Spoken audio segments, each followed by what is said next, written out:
राजस्थान के एक छोटे से गांव में एक सरकारी स्कूल था जहां एक अनोखी कहानी की शुरुआत हुई। इस स्कूल की इमारत पुरानी और जर्जर थी।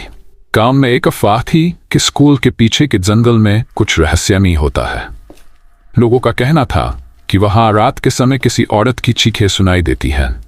विवेक, कक्षा 10 का छात्र, बहुत जिज्ञासु स्वभाव का था। वह इन कहानियों को सिर्फ अफवाह मानता था, लेकिन उसकी जिंदगी उस समय बदल गई जब उसने एक रात स्कूल के पास से गुजरते हुए सचमुच वो चीखें सुनी। अगले दिन विवेक ने अपने दोस्तों राहुल और सीमा को यह बात बताई। सीमा डर गई, लेकिन राहुल और विवेक ने तय किया कि वे इस रहस्य का पता लगाएंगे। उन्होंने स्कूल के पुराने रजिस्टरों और गांव के बुजुर्गों से जानकारी इकट्ठा की। उन्हें पता चला कि स्कूल के पीछे के जंगल में कभी एक चुड़ैल को मार दिया गया था। कहा जाता है कि वह चुड़ैल बच्चों से बदला लेना चाहती थी। कुछ दिनों बाद स्कूल में अजीब घटनाएं होने लगीं। बच्चों के बैग अपने आप खुलने लगे, क्लासरूम के दरवाजे अचानक बंद हो जाते, और सबसे डरावना था, रात के समय एक सफेद साया स्कूल की खिड़कियों के पास दिखता। यह सब देखकर सीमा और बाकी बच्चे डर गए, लेकिन विवेक ने हार मानने से इनकार कर दिया। राहुल और विवेक ने तय किया कि वे जंगल में जाकर इस साये का सामना करेंगे। सीमा ने उन्हें रोकने की बहुत कोशिश की, लेकिन वे नहीं माने। रात के समय दोनों स्कूल के पीछे के जंगल में गए। वहां हर तरफ सन्नाटा था। अचानक एक औरत का साया उनकी ओर बढ़ने लगा। उसके बाल बिखरे हुए थे और उसकी आंखें जल रही थीं।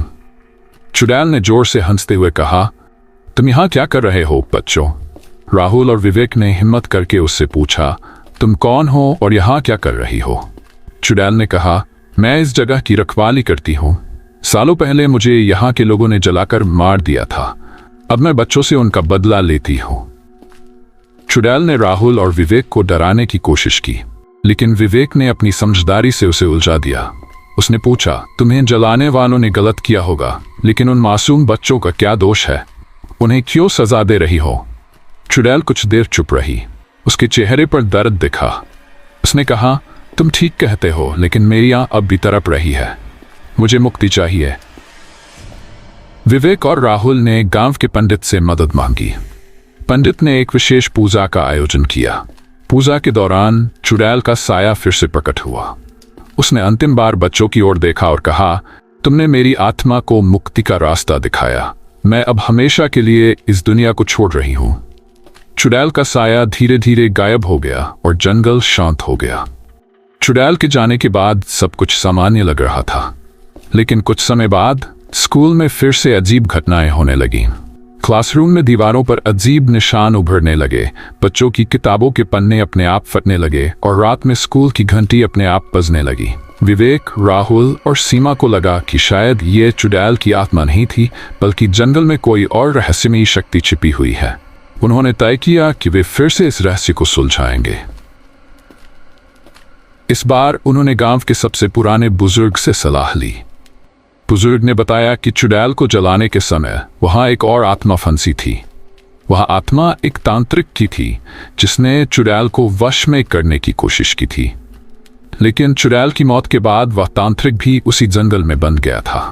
विवेक ने बुजुर्ग से पूछा, क्या इस तांत्रिक को भी मुक्त किया जा सकता है? बुजुर्ग ने कहा, तांत्रिक की आत्मा को मुक्त करना आसान नहीं है। वह बहुत शक्तिशाली है और बुरी ताकतों से जुड़ी हुई है। उसके लिए तुम्हें जंगल के सबसे पुराने मंदिर में जाकर विशेष अनुष्ठान करना होगा। विवेक, राहुल और सीमा ने जंगल के भीतर छिपे उस पुराने मंदिर की खोज शुरू की। रास्ते में उन्हें डरावने साए दिखाई दिए, पेड़ अजीब आवाजें करने लगे और जंगल में ठंडक पड़ने लगी।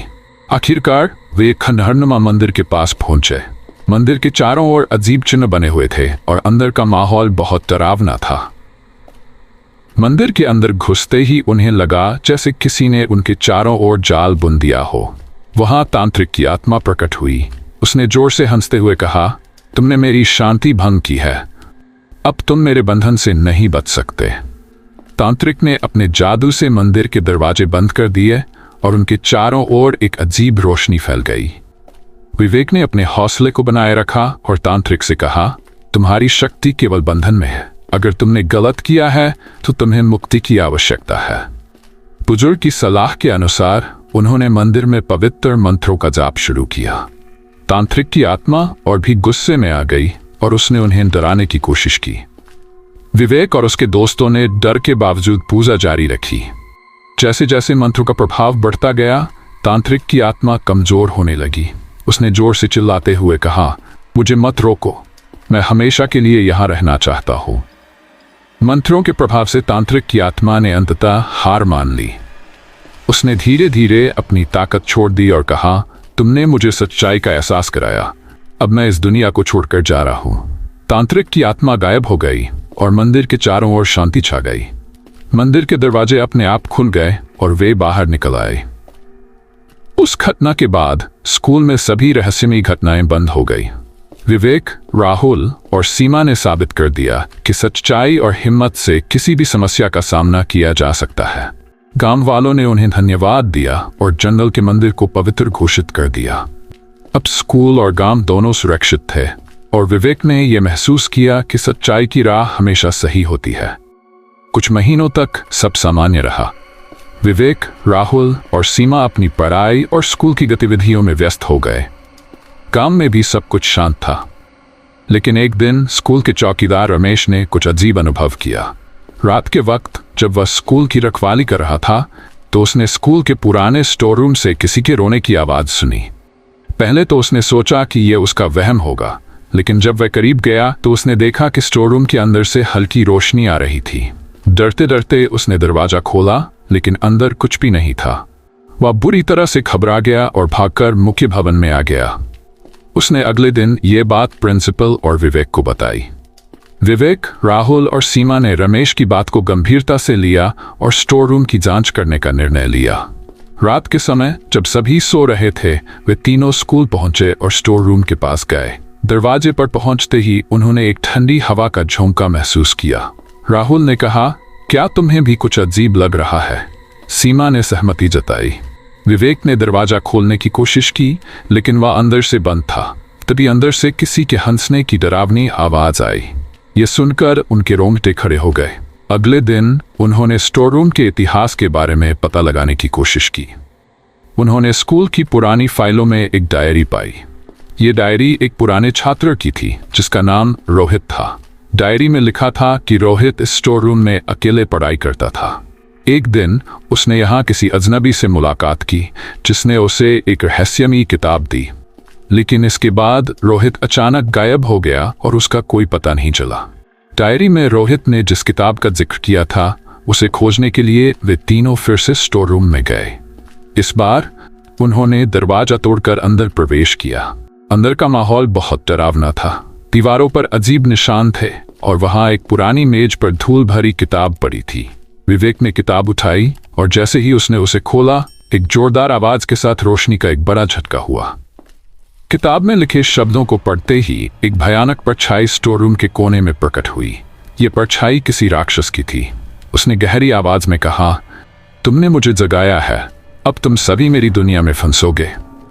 विवेक ने तुरंत किताब बंद कर दी, लेकिन वह परछाई वहीं रही। उसने उन तीनों को अपनी तरफ खींचने की कोशिश की। राहुल ने हिम्मत दिखाते हुए एक टॉर्च निकाली और परछाई की ओर रोशनी डाली। डरे हुए वे तीनों भागकर गांव के उसी बुजुर्ग के पास पहुंचे जिन्होंने पहले उनकी मदद की थी। बुजुर्ग ने बताया कि ये परछाई दरअसल अंतरात्मा पिशाच की है। ये पिशाच इंसानों के डर और कमजोरियों से ताकत लेता है।